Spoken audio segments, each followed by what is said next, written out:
Miss Bhutto, can you describe what happened when you last saw your father? Well, when I last saw my father, they weren't telling us that it would be our last meeting. In fact, they had asked both my mother and myself to come, so naturally our suspicions were aroused. So we asked them, well, is this the last meeting? And they said, well, it could be, it couldn't be.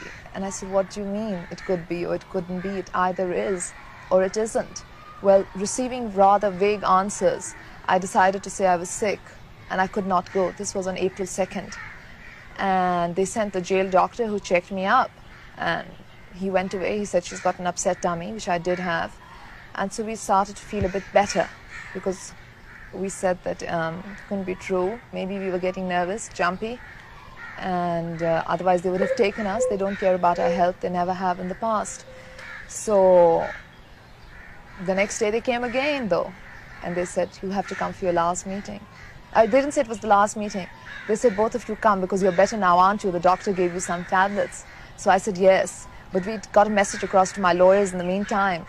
Before the doctor had come, I said, they're calling us for our last meeting. So what happened when you went to the prison? They weren't telling us there either. And we weren't sure. We were so confused till we got to the death cell. And my father said, so both of you have come together? And we said, yes. And he said, this means it's the last meeting.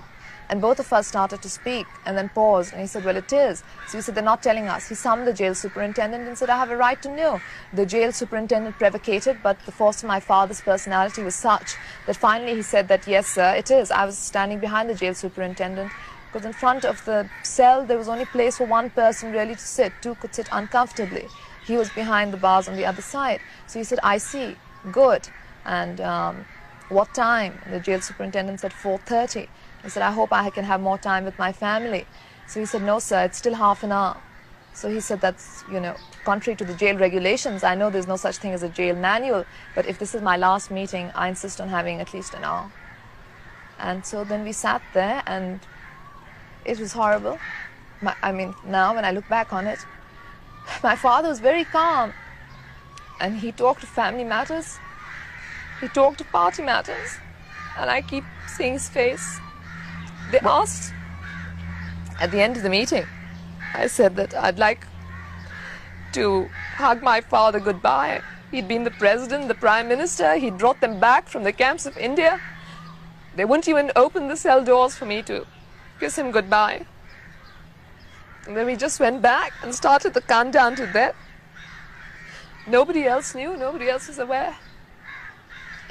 He didn't even keep a book with him. I'd taken some books with me. He had no paper and pencil. They'd taken that away a week ago. I said, please keep something, you'll have something to read. And he said, no, I have my thoughts. My thoughts will keep me till the time comes. And he wanted to keep Shalimar. It's a perfume by Guerlain, which he'd always worn. And he said, I want to keep some of that. And we had it with us. We gave it to him. And he said that I'll go out looking clean and I'll be smelling nice because it's a beautiful world, it's a beautiful earth, and I'll be part of the land and I'll be part of its myth, its legend, and I'll go back home to my people, go back where I belong. It was just that he was so calm, and I don't know how he must have been feeling. I'm sorry to remind you about this. Did he or you really believe that then that the sentence was going to be carried out? Yes, I did. Because my father had been preparing me for 2 years. He kept saying they were going to kill him, but nobody believed it. They were all taken by the judicial facade. And he kept saying, but you don't understand. I have been deceived by General Zia-ul-Haq. I know the kind of man he is. I wouldn't have appointed him Chief of Army Staff if I had known. I know the kind of deception he weaves. I can see it. I can recognize it. And then about 3 weeks or 4 weeks before the assassination, I was in his death cell. I was saying, no, it's not going to happen. And he said, well, he smiled and he said, when have I ever been wrong? And he recounted to me each phase of the trial. And then I just burst out crying and I said, oh, and he said, don't be upset. At least I'll be free. What was his last word? What was his last message to you? His last words, where he said goodbye to us at the death cell, what I remember was, this is goodbye until the final meeting. And those were the last words he spoke to either my mother or myself. How were you officially informed of his death? How did you learn of it? By the radio. The next morning, the staff came in, they wanted to find out about food. Who could think of food at a time like that? We said, no food, you know, they must have assassinated chairman. And they broke down and started crying because we hadn't even told them about it. They went out and started crying, and we waited and waited till it was announced on the radio. And what happened then? And then we just sat there.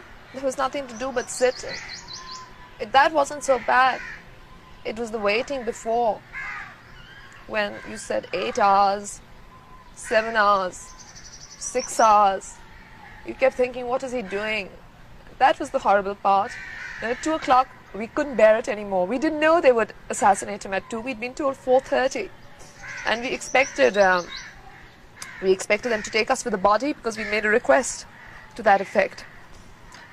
So we said, let's go to bed. We need a couple of hours of sleep.